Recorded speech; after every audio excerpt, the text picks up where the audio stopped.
absolutely filthy.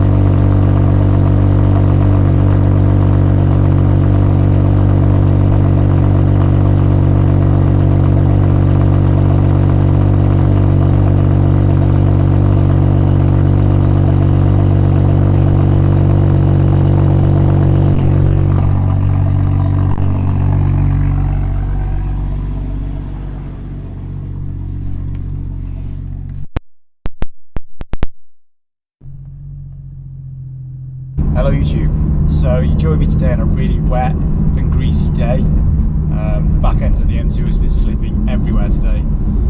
I literally just popped out for a full tank of V-Power's finest. So I thought I'd throw the GoPro on and just run through a few little updates, a few little bits I've done to the car, and kind of how I'm getting on since my last video, which was probably about 6 weeks ago or so. So since the last video, I've done about 1,500 miles or so. Absolutely loving the car as always.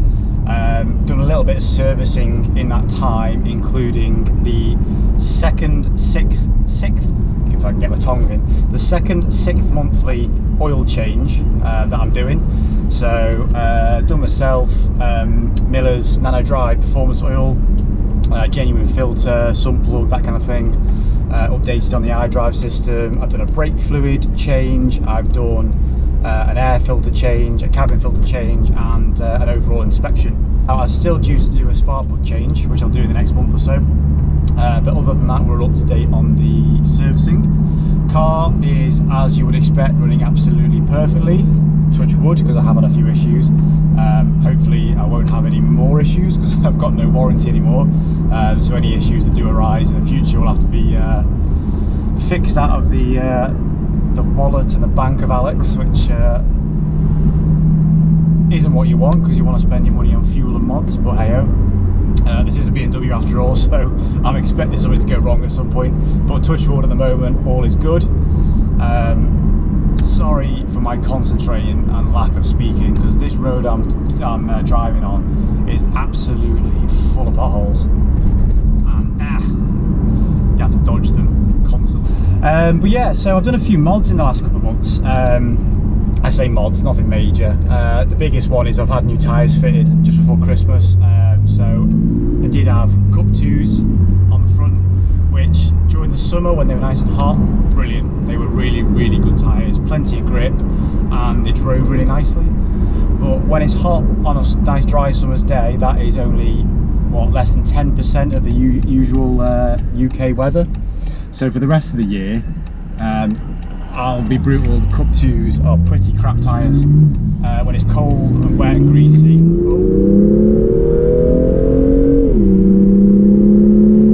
Oh, that noise, such a good noise.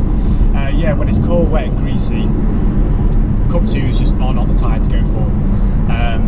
So I had Michelin Pilot Sport 4S's fitted on the front, and as I said, I've done about 1,500 miles on them or so, of every type of driving: motorway, A road, B road, fast driving, cruising, and overall they are a hell of a better all-round tyre.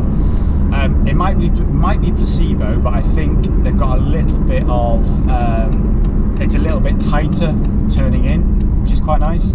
The biggest thing that I have noticed, and the biggest criticism I had with the Cup 2s was they seem to cause the car to feel like it's tramlining. The front just kind of constantly scrabbled for ruts in the road, specifically if you were on a motorway or an A or a B road, that you'd feel like the front of the car was just wanting to fight to get its tyres into the ruts, and it just didn't feel comfortable at all. And I noticed that ever since I picked the car up a year and a half ago. I just didn't like that at all. So yeah, since I've had the 4S's fitted, so much better. Don't get any of that horrible like rut finding. It's a lovely, smooth, progressive kind of feel on the car. The steering wheel doesn't feel like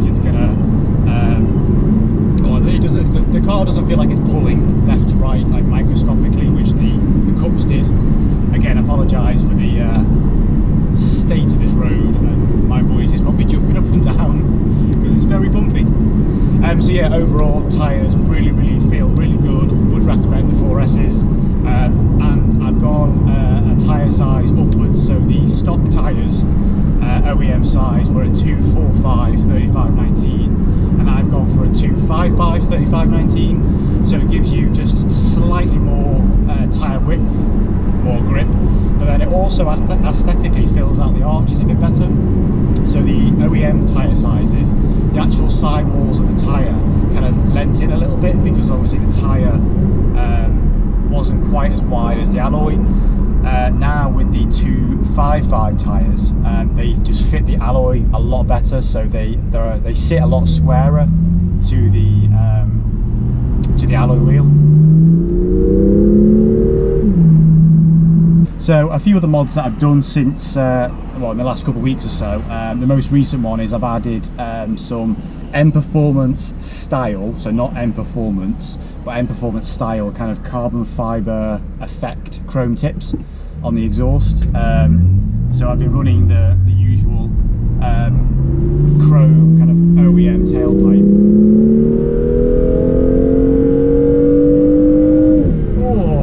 All the way to 6,500 RPM. That sounded good. I'll change it down again, third to second. Oh, I love that. When you take your foot off the accelerator in a low gear, it's so good. Oh, nice little twisty. Yeah. So, well, what was I talking about? I got distracted by the nice road. Yeah. So I fitted some M Performance style. Rear exhaust tips. Went for the chrome finish with the kind of black carbon effect. It's not carbon, it's plastic. And I went for the chrome simply because I saw reviews of people saying after about a year or so the black style tips go all pitted, and the black potentially can start running or start rubbing off, which obviously I didn't want. So I've gone chrome, kind of keeping that OEM plus look. Obviously they're not the proper official BMW M Performance tips because they are about 250 quid a tip and I need 4 of them, so you do the math, I can't afford that. So these are kind of 200 quid eBay specials.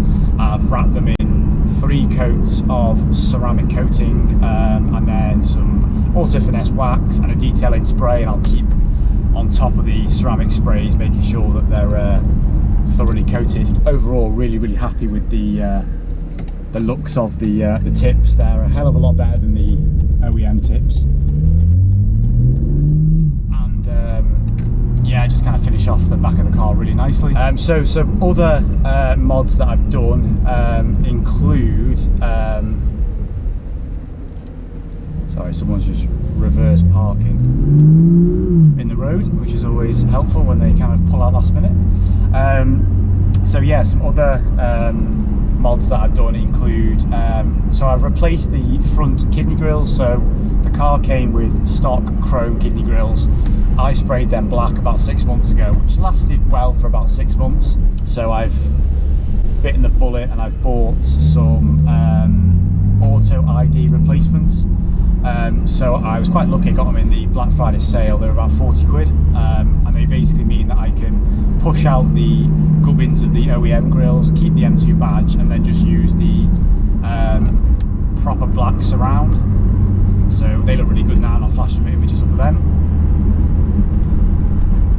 And then you can see behind the grills, I've also put in some mesh in proper like race car spec. So I noticed, so my previous car was an Audi S1, and I put about 60,000 miles on it. When I sold it, it had about 100,000 miles in total, and I did a lot of road trips on it, a lot of track days, and I noticed that the oil cooler and the radiator were absolutely smashed to bits with stone chips, like absolutely peppered, to the point where if I kept the car for any longer, I potentially would need to think about replacing them. The M2 radiators, oil cooler at the moment are in reasonable condition, but I want to keep them that way. So I've decided to pop on some mesh.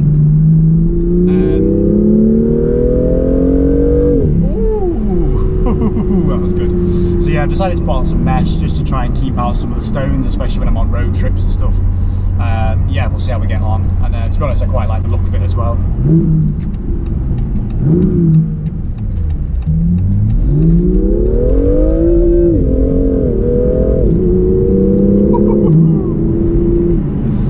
yeah, overall, done a few little modifications here and there. Trying to think if there's anything else major that I've done. I don't think there is. Just been really enjoying the car, to be honest. Looking forward to some drier weather when I can really put the power down, because as you've just seen there, or as you can probably hear, the back was just scrabbling for grip, and you like this with the steering wheel, which is good fun, but sometimes you just want to put a little bit of power down, and it's in this weather you can't really. So yeah, looking forward to the spring, looking forward to some road trips, potentially doing a Nürburgring trip this year, so that'll be 3, 4, 5 days driving out, enjoying some of the roads out there, enjoying the autobahns, a couple of cheeky laps on the ring, that kind of thing. I really want to do an Alps trip, so French, Swiss and Austrian Alps, dipping into Italy as well. One thing actually that I have noticed, so after my last video, or one of the last videos where I was noting the issues and the problems that I've had with the M2, kind of like common issues, the car's been pretty decent since that video, and since probably about 6 months ago when the last issue was fixed. Since then, I have noticed another common issue occurring onto a smart buttons on the iDrive system. Number 7, you probably, I don't know if you can see it in this light, but in the night when the button's illuminated, you can see that it's like the enamel button is like cracking underneath. So where the number 7 is, you can see the black plastic is just starting to crack like a spider web, and it looks really ugly in the night time when the lights are on. I've done a bit of googling on the forum, and it seems like this is probably quite a common issue as well on the 2 Series platform, which again just comes back to my old saying of BMW quality. They make brilliant cars, but the quality is yeah, something to be desired. That's 3rd gear.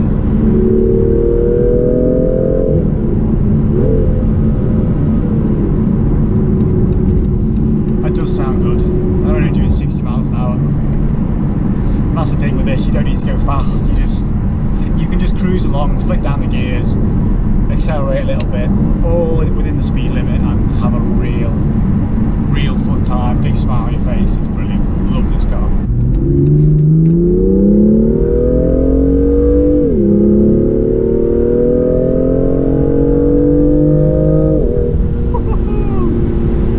Oh, noise, flick it down.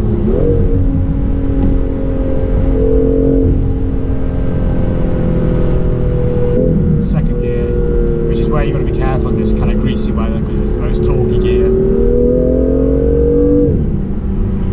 And if you snap second gear, so if you plant your foot even just a little bit too much, the back end will come out. 3rd gear's on.